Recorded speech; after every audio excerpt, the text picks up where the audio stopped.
estás? Me llamo Diana. Solía trabajar como consejera para estudiantes internacionales aquí en la ciudad de Vancouver. Por el momento ya no me encuentro trabajando en esa posición. Sigo involucrada en la educación, pero ahora en el área administrativa. Si estás buscando aplicar por un permiso de estudiante, en este video te voy a contar cuáles son las opciones que puedes presentar para comprobarle al país que tienes una estabilidad económica.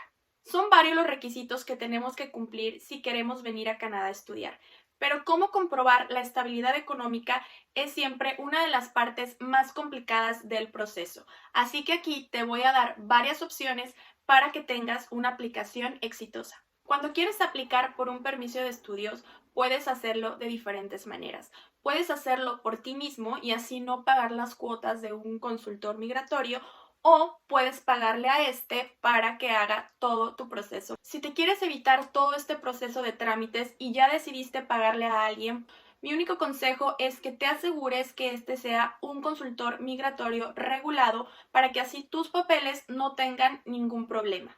Antes de empezar con el video, quiero aclararte que las opciones que te voy a dar es una combinación entre mi experiencia personal, lo que dicta la página de migración de Canadá y la experiencia que tuve trabajando con consultores migratorios.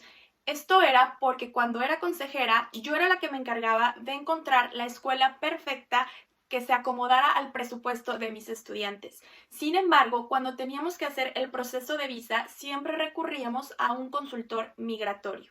La finalidad de este video es, por supuesto, ayudarte. Si estás interesado en aplicar por un permiso de estudiante, mi recomendación es que también te asesores con un profesional y que cheques la página de migración, ya que son ellos los únicos que pueden decirte paso por paso qué es lo que necesitas. Y bueno, para no hacer la introducción más larga, pasemos directamente a cuáles son las pruebas financieras que le puedes dar al gobierno de Canadá.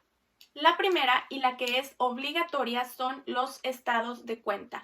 Los estados de cuenta deben de ser por los últimos 4 meses. Y es muy importante aclarar que no se aceptan tarjetas de crédito. Lo que el gobierno de Canadá quiere ver es cuánto dinero tienes realmente y no qué tan grande es tu crédito. Eso quiere decir que si estás buscando aplicar en junio, debes de proporcionar los estados de cuenta de mayo, abril, marzo y febrero. Antes de que continúe hablando, quiero aclararte que puedes aplicar online por un permiso de estudio, así que no necesitas mandar originales, basta con que tengas un escáner para que puedas tener todos los documentos en digital. Los estados de cuenta pueden ser proporcionados por tus papás o pueden ser tus estados de cuenta personales. Prueba número 2. ¿Puedes mantener tu trabajo desde Canadá? Te voy a dar un ejemplo. Tuve una estudiante que trabajaba como contadora. Para su fortuna, ella podía seguir llevando la contaduría de su compañía desde Canadá. Lo que hizo su jefe es hacer una carta donde decía que ella iba a mantener su empleo. Esto también te da muchos puntos porque así le aseguras al país que vas a seguir recibiendo un ingreso. Si este es tu caso, no dudes en pedirle a tu jefe una carta donde diga que tu empleo va a continuar durante tus estudios en Canadá y también que especifique cuál es el salario mensual que vas a estar recibiendo. Prueba número 3. Propiedades o rentas. Puedes usar las escrituras de tu casa como prueba financiera y de estabilidad económica. Otro ejemplo fue un estudiante al que su papá tenía casas y esta casa obviamente tenía varios cuartos que rentaba. Entonces lo que hicimos fue subir los contratos que tenía el señor con los diferentes arrendatarios y obviamente tienes que especificar el monto que cobras mensualmente. En este caso, el señor rentaba 3 o 4 cuartos, eso quiere decir 3 o 4 ingresos diferentes. Prueba número 5.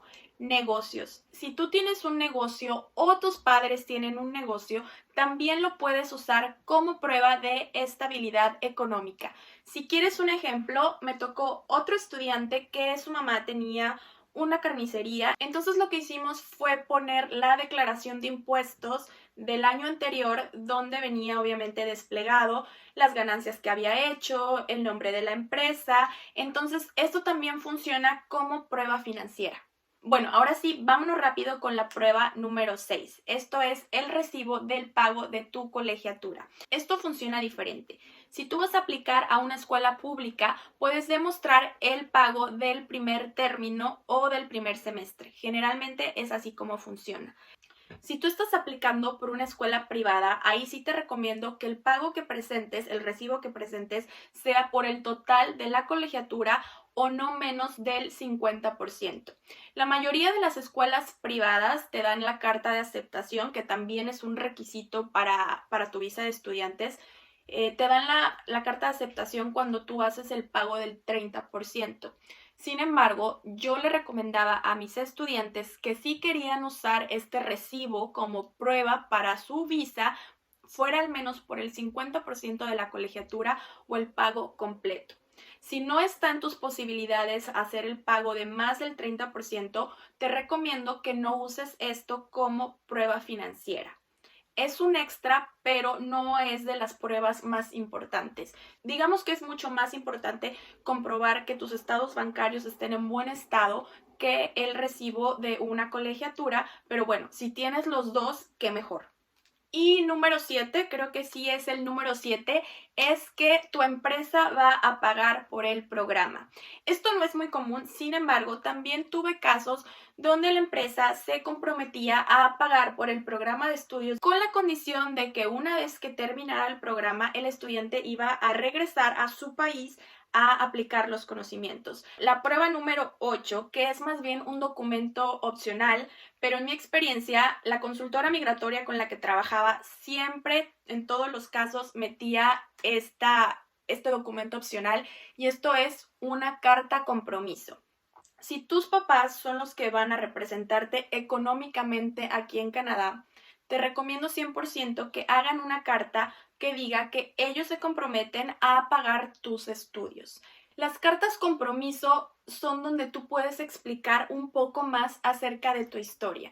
Digamos que todo esto son pruebas financieras, son números, propiedades, estados bancarios, pero piensa que en la carta es donde tú vas a contar tu historia y es donde vas a unir todas esas piezas del rompecabezas para que a la gente de migración le haga sentido lo que estás presentando.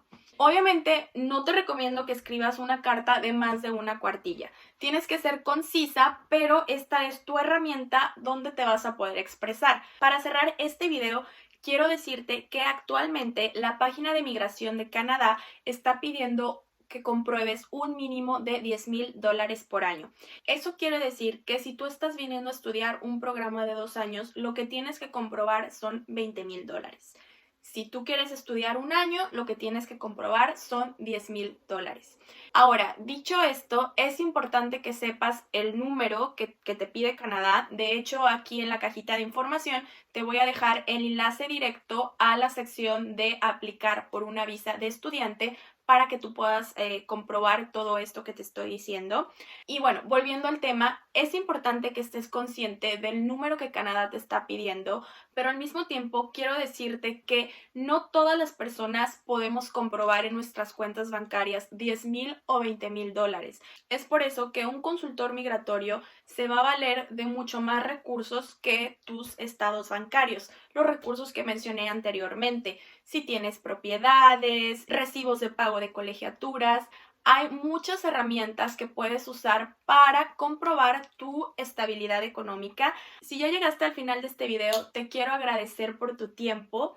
Y bueno, el consejo que siempre trato de dar en todos mis videos es que si tu plan y tu sueño es estudiar en Canadá, no te desesperes, infórmate, ten paciencia, fíjate la meta y vas a ver que tus sueños tarde o temprano se van a cumplir. Muchas gracias por escucharme y nos vemos a la próxima.